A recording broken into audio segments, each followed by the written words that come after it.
থেকে একটু বলে দাও।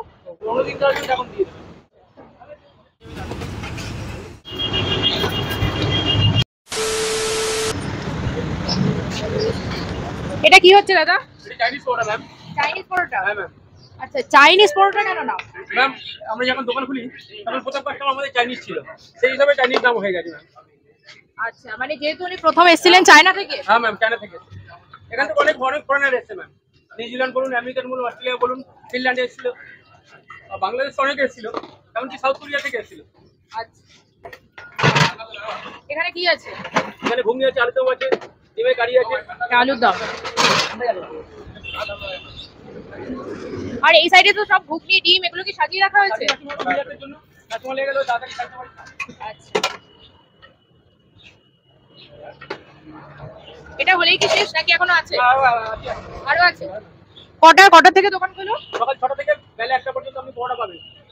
আমরা তো ভোর 4টার সময় চলে আসি। আমি তো 420 টাকা ঘুগনি আলুর দম দিয়ে। আর অ্যাড্রেস আছে? 61 SP মুখার্জি রোড। আরেকবার 61 SP মুখার্জি রোড, হাজরা মোড়, অপোজিট সাইড বসিস সিনেমা হলে উল্টো দিকে আছে। আর মেট্রো করে যদি আসেন আপনি, যতীন দাস মেট্রো, 5 নম্বর গেট, একদম পিছন দিকটা।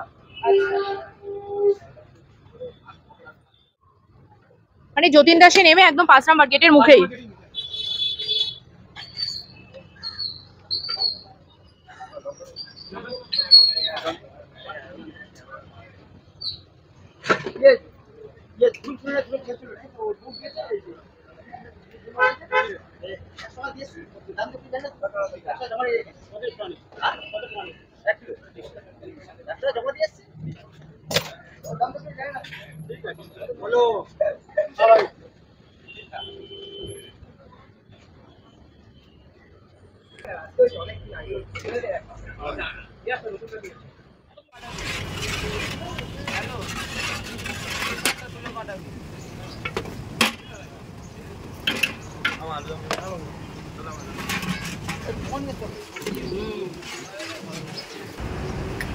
ষোলোটা দেবে, 16টা তাহলে তো 60 টাকাটাও পেমেন্ট করে দেয় এখানে অনলাইনে। হ্যালো বন্ধুরা, আমি প্রিয়াঙ্কা আজকে চলে আসলাম তোমাদের সাথে চাইনিজ পরোটা শেয়ার করার জন্য।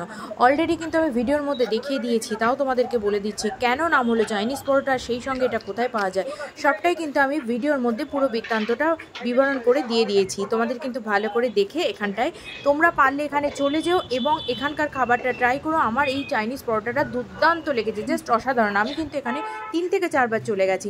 আর সেই সঙ্গে বলে রাখি, অবশ্যই কিন্তু ভালো লাগলে একটা লাইক করতে ভুলো না, আর কেমন লাগলো সেটা কিন্তু ছোট্ট করে কমেন্ট করে জানিয়ে দিও।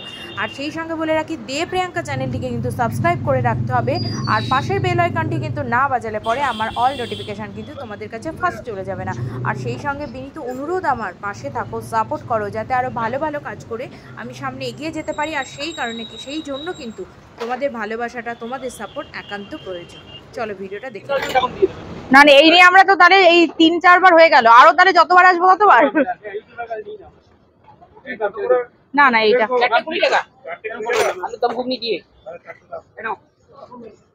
এমনিতেই সবাই বলে যাচ্ছে, সারা জায়গা দিয়ে রটে যাচ্ছে যে ফুড ব্লগার মানেই সব ফ্রিতে খাচ্ছে। আমি যে প্রশ্নটা করছি এটা আপনাদের অনেক বড় ব্যাপার।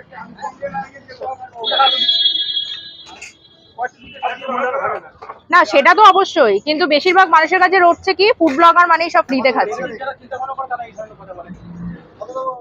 আচ্ছা, তাহলে আপনি যখন বললেনই একটু বলুন, যারা বলে যে ফ্রিতে ফুড ব্লগার মানে ফ্রিতে খাচ্ছে, এখানে আপনি কি বলবেন? তাদের নেগেটিভ চিন্তা ভাবনা থাকে, ধরুন প্রত্যেক মানুষের পজিটিভ চিন্তা ভাবনা নিয়ে চলা উচিত। এই ধরনের বলা উচিত না, ফুড ব্লগার সবসময় পয়সা দেওয়ার চেষ্টা করে, আমার দেয় বেশি দিয়ে যায়। ওনাদের কথা হচ্ছে যে ফুড ব্লগার মানে সব ফ্রিতে খাচ্ছে। না না, একদম বাজে কথা, একদম বাজে কথা। আমাদের আগে পয়সা দিয়ে খান ওনারা। এই ধরনের যারা বলে তারা খুব বাজে বলে, তার চিন্তা ভাবনা বাজে, তাদের নেগেটিভ চিন্তা ভাবনা। আচ্ছা, আজকে যে আরেকটা কথা বলি, এই যে এত ভিডিও, আমরা তো সবার ফার্স্ট আসি কিন্তু সোশ্যাল মিডিয়া দেখেই, এটা দেখে আপনার কেমন লেগেছে? আরে খুবই ভালো লাগে, কারটা ভালো লাগে, প্রশংসা করে প্রত্যেক ব্যক্তির ভালো লাগে ম্যাম। এই জন্য সোশ্যাল মিডিয়াকে অসংখ্য ধন্যবাদ ম্যাম। আর এই যে এত মানুষ আসছে, সেটাতে তো আরো ভালো লাগছে ম্যাম। নিশ্চয়ই, আমি ওনাদের যারা আপনারা করছেন তাদেরকে ধন্যবাদ, যারা আছে তাদেরকেও ধন্যবাদ জানাই। আর বিশেষ করে আজকে তো প্রচুর জায়গায় একটাই নাম, শুধু চাইনিজ পরোটা। ধন্যবাদ ম্যাম। আমি ছোট মানুষ ম্যাম, আপনারা যেভাবে এত আমাদের প্রসাদ দিয়েছেন তার জন্য আপনাদের অশেষ না ধন্যবাদ। না, আরো যেটা মানুষের ব্যবহার এটা দেখে তো আরো ভালো লাগলো, যে কারণে এই নিয়ে 3 থেকে 4 বার কিন্তু আসছি। না না না। আপনাদের কি বলবো, আশা করি নেক্সট টাইম আবারও আসবো। কোনো মানে কোনো প্রশংসা আপনাদের জন্য মানে কি বলবো, আর কিছু বলেন না, আমি মুখের ভাষা বলে বলতে পারছি না ম্যাম। এভাবে আন্তরিক শুভেচ্ছা জানাবো আমাদেরকে। না না, আমাদেরও এখানে এসে খুব ভালো লেগেছে। ধন্যবাদ ম্যাম। হ্যাঁ,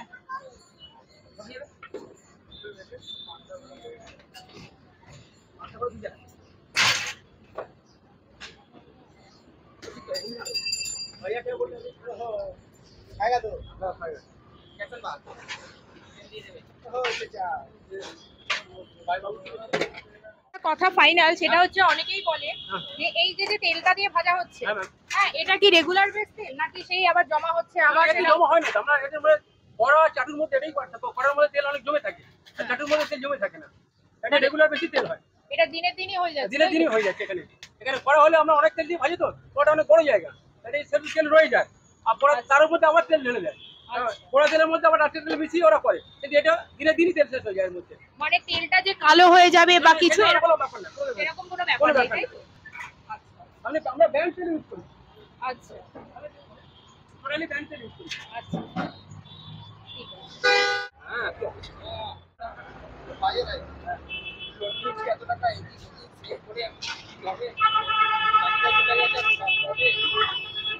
এটা কি কি দিলে একটু বলে দাও। কত দাম? মাত্র 20 টাকা, তাই তো?